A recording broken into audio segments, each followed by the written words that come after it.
Welcome to এডুটেক্স Niranjan YouTube channel.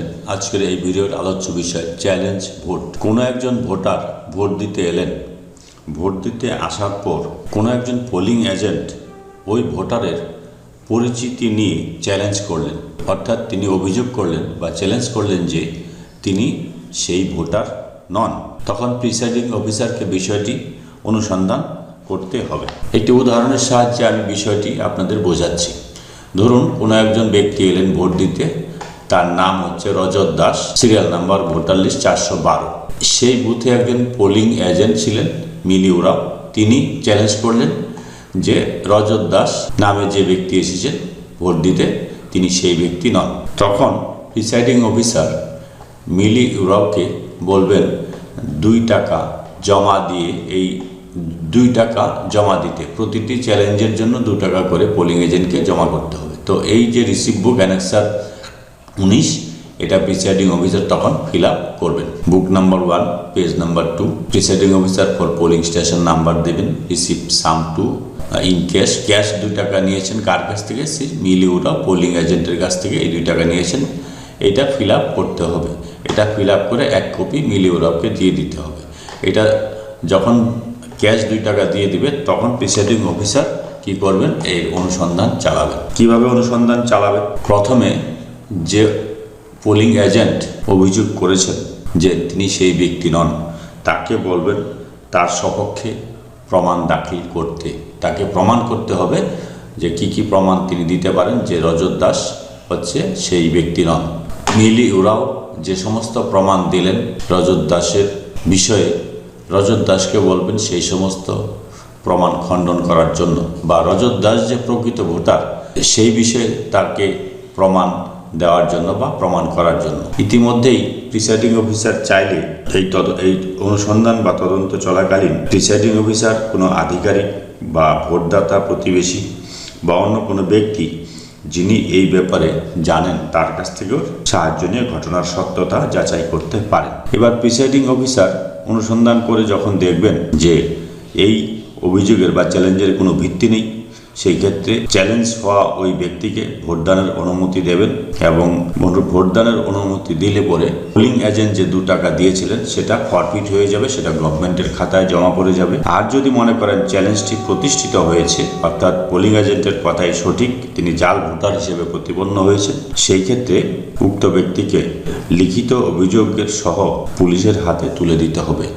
এবার রজত দাসকে আপনি আগেই বলবেন যে আপনি যে দাবি করছেন রজত দাস হিসাবে, আপনি যদি প্রমাণ করতে না পারেন তাহলে আপনাকে কিন্তু পুলিশের হাতে তুলে দেওয়া হবে। সেক্ষেত্রে আপনার 1 বছরের জেল ও জরিমানা অথবা উভয়ই হতে পারে। এটা কিন্তু বলে রজত দাসকে একটু আইনের বিষয়টা বলে দেবেন, তাতে কিন্তু সে যদি জাল ভোটার হয় তাহলে আগেই কিন্তু সরে পড়বে, তাহলে আপনার এই তদন্ত আর চালাতে হবে না। এবার এই ফর্মটা কি করে ফিল আপ করবেন? 3টি ফর্ম ফিল আপ করতে হবে চ্যালেঞ্জ ভোটের ক্ষেত্রে। একটা হচ্ছে ফর্ম 14, এখানে আপনার লিখতে হবে পার্লামেন্টারি কনস্টিটিউন্সি নাম্বারটা 02 আলিপুরদুয়ার এসটি। তারপর নেম অফ ইলেক্টর, এখানে Rajat Das, part number 202, serial number of voter list হচ্ছে 412।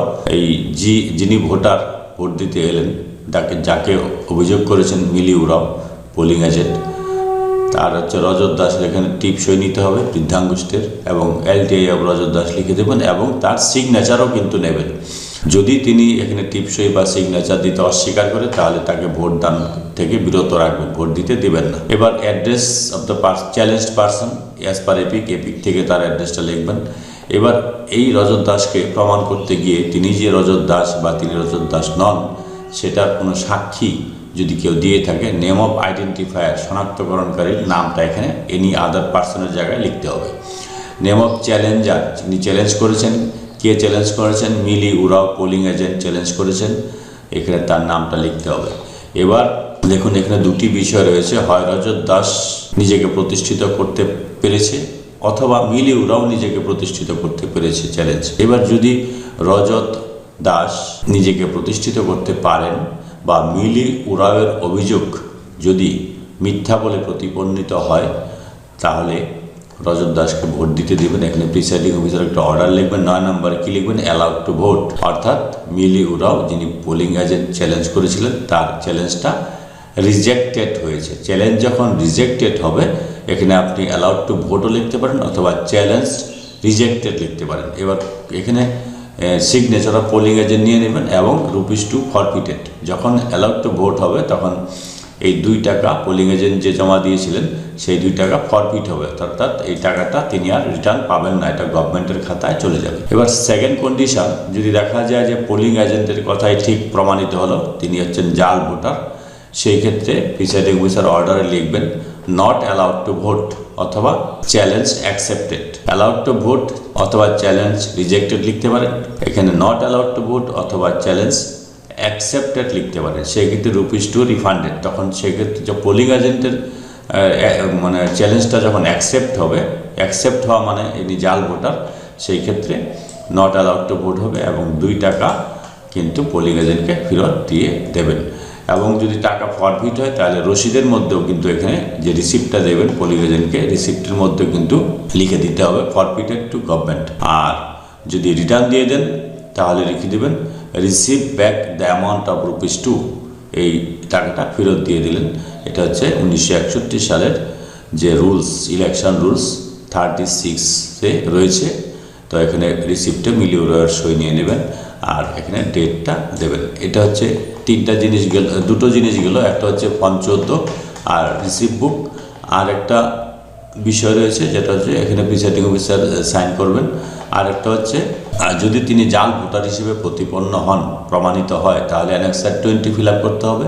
অর্থাৎ তাকে যদি ভোট দিতে অ্যালাউ করা না হয় তাহলে তাকে পুলিশের হাতে তুলে দিতে হবে letter to complain to the SHO. SHO মানে স্টেশন হাউস অফিসার পুলিশ, অর্থাৎ আপনার বুথ যে থানার অন্তর্ভুক্ত সেই থানার যে স্টেশন হাউস অফিসার রয়েছে তার কাছে একটা এই লিখিত অভিযোগ সহ তার হাতে তুলে দিতে হবে সেই রজত দাসকে, যদি তিনি জাল ভোটার হয়ে থাকেন। Station house officer, name of PS, সেখানে থানার নামটা লিখবেন। Subject to election to the এখানে 12 Alipurduar assembly constituency comprising within 02 Alipurduar ST, parliamentary কনস্টিটিউয়েন্সির নামটা লিখবেন। ইমপারসোনেশন অ্যাট পোলিং স্টেশন নাম্বারটা লিখবেন। এবার নাম্বারের নেম দিলাম এখানে। এবার ডেট অফ পোলটা লিখবেন। তো এখানে দেখুন এবার কি আছে, I am to report that Shri agent name, এখানে মিলি উরাও লিখতে হবে, আমি এজেন্ট নেম লিখেছি। সন অফ শ্রী, এজেন্টের বাবার নাম, যে এজেন্ট অভিযোগ করেছে তার নাম এবং যে এজেন্ট অভিযোগ করেছে তার বাবার নাম। And resident of agent address, এজেন্টের অ্যাড্রেসটা লিখতে হবে অভিযোগকারী এজেন্টের। Has challenge the identity of the person who is being handed over to the SHO name. তো মিলিউ রাও তিনি হচ্ছেন এই ব্যক্তির আইডেন্টিটি, পরিচিতি নিয়ে চ্যালেঞ্জ করেছেন এবং তাকে পুলিশের হাতে তুলে দেওয়া হয়েছে। এসএইচও নেম মানে হচ্ছে এখানে স্টেশন হাউস অফিসার, থানার তার নামটা লিখতে হবে। This person claim to be, এই ব্যক্তি দাবি করেছেন রজত দাস হিসাবে পরিচয় দিয়েছেন।